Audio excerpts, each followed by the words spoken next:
मेरे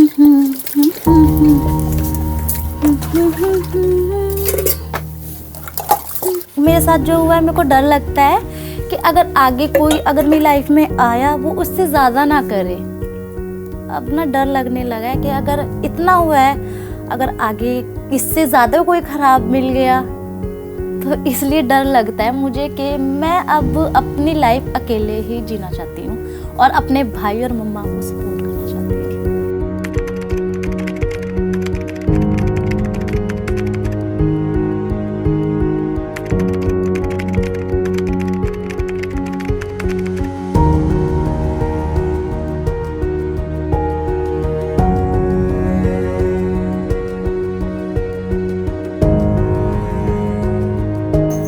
गुस्सा तो करते हैं, वो दारू पीते हैं ना, कभी कभी पी आते हैं बाई चांस दारू उरू, ऐसे काम कहीं कर लिया तो दारू पी आते हैं, तो वो लड़ाई उड़ाई करते हैं घर में। हाँ, बच्चों को भी चला देते हैं बाई चांस, हाथ भी मारने को शुरू हो जाते हैं। मार तो नहीं पाते हैं, उनको लकवा हो गया उन पर, हाथ तो ज़्यादा चलता नहीं उनका, तो मारने को सोचते हैं पर मार नहीं पाते हैं। बच्चों को भी गुस्सा करते हैं बहुत ज़्यादा।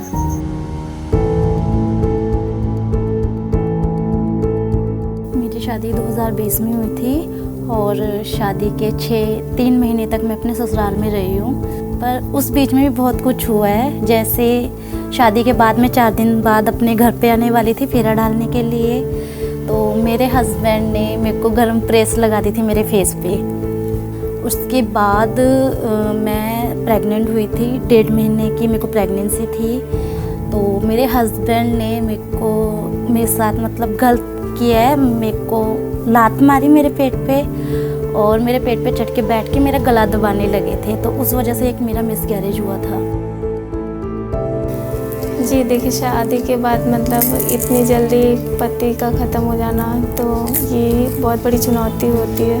उसके बाद घर परिवार वाले भी ताने देते हैं कि पति को खा गई आने से, जो है मतलब इतनी जल्दी कैसे हमारे पति, पहले तो नहीं, हमारा भाई हमारा लड़का मतलब अच्छा खासा था, इसकी वजह से मतलब बीमार हो गया, ध्यान नहीं दे पाई, ये वो, ऐसे लोग बहुत सारे ताने देते हैं। और अपनी परिवार वालों अपनी गलतियां नहीं देते हैं कि हम भी कुछ गलत करते हैं, शराब पीते हैं या कुछ करते हैं, सेवन करते हैं, तो अपना भी ध्यान रखना चाहिए खुद।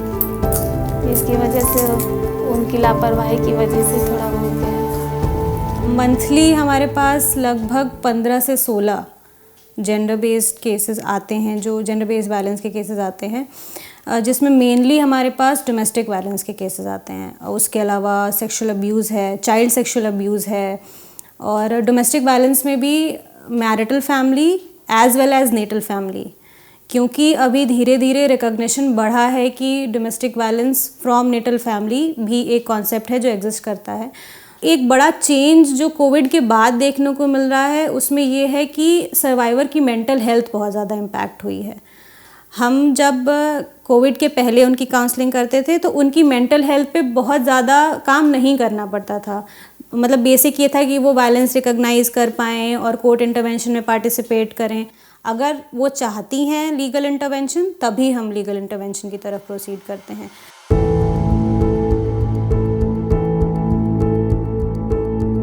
The purpose of this OSC was to address the women who are vulnerable to violence and abuse, the women who are at risk.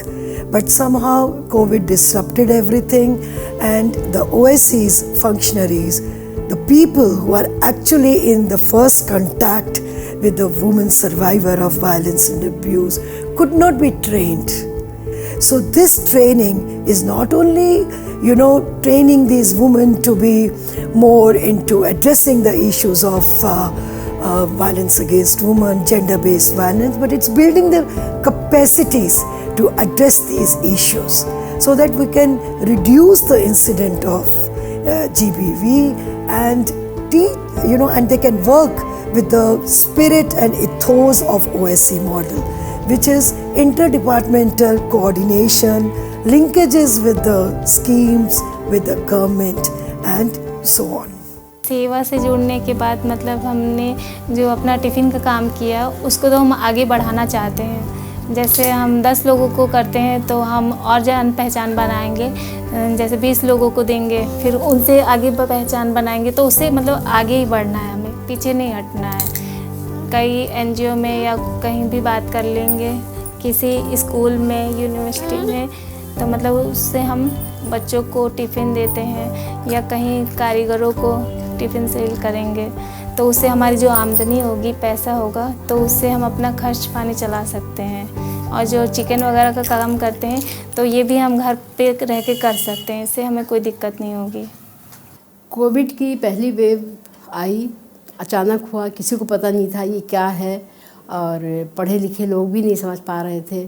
लेकिन सबसे बड़ी जो समस्या आई हमारी बहनों के लिए आई, क्योंकि वो तो पढ़ी लिखी भी नहीं थी, उनके पास रोज़गार भी नहीं रहा और उनके पास कोई जमा पूंजी भी नहीं थी। हमारे शहर में जो हमारी कामगार बहनें थीं, जो जरदोज़ी का काम करती हैं, चिकन का काम करती हैं या और दूसरे हैंडीक्राफ्ट उससे जुड़ी थी, तो उनका जो अभी पीक टाइम था, जो मार्च में ही अनाउंस हुआ था, ये लॉकडाउन हुआ था, और मार्च में ही इनको अपना काम वाम सब वहाँ देना होता है। लेकिन सेवा के इंटरवेंशन से कम उनको फिर पैसे मिले, समय लगा लेकिन पैसे मिल गए। और साथ ही साथ जो बहनें बीमार थीं उनको, या जो डरी हुई थी, तो उनके लिए हम लोगों ने अवेयरनेस पोस्टर्स बनाए, वॉइस मैसेजेस होते थे, कोविड क्या है, कैसे है, इसको कैसे आपको इसका सामना करना है। जब सेकंड वेव आई उसमें अलग तरह से हमने बात की। फिर वैक्सीनेशन की बात की। वैक्सीनेशन में तो बहुत डर था, लोग चाहते भी नहीं थे किसी भी तरह कि वो टीका लगवाएं, कुछ हो जाएगा, हमारे बच्चे कम पैदा हों, इसलिए ये सब हो रहा है। तो वो हम लोगों ने वहाँ पे उनको समझाया। जी, महिलाओं को हम यही सुझाव देना चाहते हैं कि मतलब उनको किसी से डरना नहीं चाहिए, अपने पैरों पर खुद खड़ा होना चाहिए, बाहर निकलना चाहिए, काम करना चाहिए, और रोज़गार करेंगे तो वो आगे बढ़ेंगे बाहर। मतलब हर इंसान से जैसे परिचित होता है तो उसकी सोच पर भी प्रभाव पड़ता है, तो उनकी सोच भी बदलेगी और वो एक दूसरे से मतलब दूसरों की भी सोच को बदल सकती हैं। तो इसके लिए उन्हें महिलाओं को बाहर निकल के ही काम करना चाहिए। औरतों के लिए पैसा कमाना बहुत ज़रूरी है, क्योंकि हम किसी पे डिपेंड नहीं रह सकते हैं। अगर हमें कुछ चीज़ चाहिए होगी तो हम उसके लिए किसी को नहीं बोलेंगे ना कि हमें पैसे दे दो। अगर हम कमा रहे हैं तो हम अपने आप से ले सकते हैं, हमें किसी पे बोझ नहीं बनना है। तो औरतों का कमाना बहुत ज़रूरी है। इसके लिए तो भाई मेहनत करते रहो, करते रहो, करते ही